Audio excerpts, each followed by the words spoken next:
साधनाएं कराई जाती हैं इस देश में और बड़ी गहरी साधनाएं होती हैं। इसमें कहा जाता है कि प्राणायाम के द्वारा साधना होती है, साथ ही साथ अपने आहार पर नियंत्रण प्राप्त करके साधना की जाती है, क्योंकि शरीर और मन जुड़े हुए हैं। आप सात्विक भोजन लेंगे तो मन पर असर पड़ेगा, प्राणों पर असर पड़ेगा। आप जब बिल्कुल फ्रेश भोजन लेते हैं, सात्विक भोजन लेते हैं, आप हरी पत्तियां खाते हैं, सलाद खाते हैं, स्प्राउट्स लेते हैं, हरी सब्जियां लेते हैं, तो इनमें प्राणिक तत्व होते हैं, प्राण ऊर्जा होती है।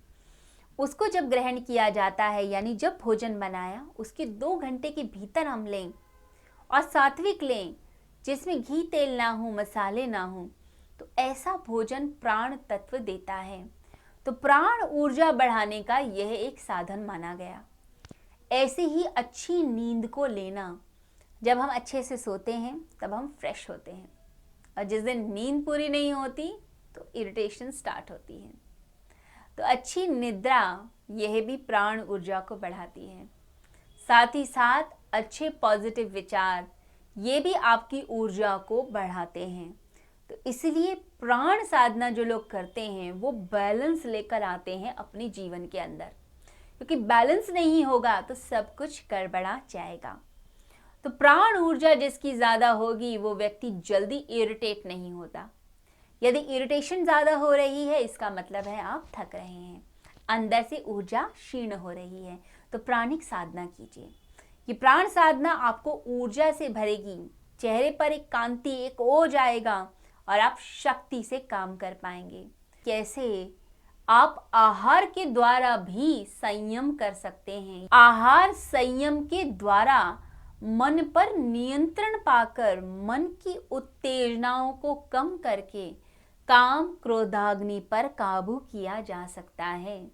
बड़ी ही अद्भुत बात है। हमारे देश के ऋषि मुनि जड़ी बूटियों के बारे में जानते थे, भोजन के बारे में जानते थे।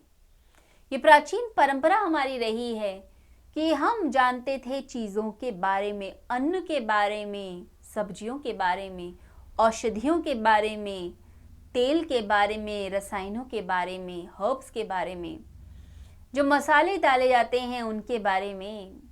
तभी तो हमारे देश में जब चाय बनती है तो तुलसी और अदरक डाला जाता है। लोग इलायची डालते हैं क्योंकि इससे जो कफ प्रवृत्ति है वो दूर होगी। तुलसी से कैंसर ठीक हो जाता है क्योंकि कैंसर तक में ये काम करता है। इसे तुलसी ड्रॉप्स लोग डालते हैं, इसकी भी अलग से आयुर्वेद में औषधि बनती है। यदि आप गर्म पानी में 4 बूंदे डाल लें या फिर आप चाय में डाल लें तुलसी की ड्रॉप्स, तो कैंसर तक का नाश कर देगी। तो चाय में उबाल कर ली जाती है, चरणामृत में तुलसी डाली जाती है। अब देखा जाए तो जो तेज पत्ता डालते हैं, कड़ी पत्ता डालते हैं, दालचीनी डालते हैं, काली मिर्च है, गरम मसाले हैं, ये सभी उपहार हैं ऋषियों के, क्योंकि वो जानते थे इनके द्वारा हम अपना उत्थान कर सकते हैं।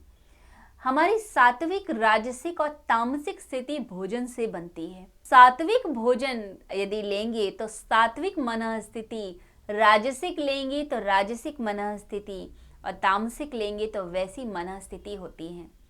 आप माइंड को कंट्रोल कर सकते हैं अपने भोजन से।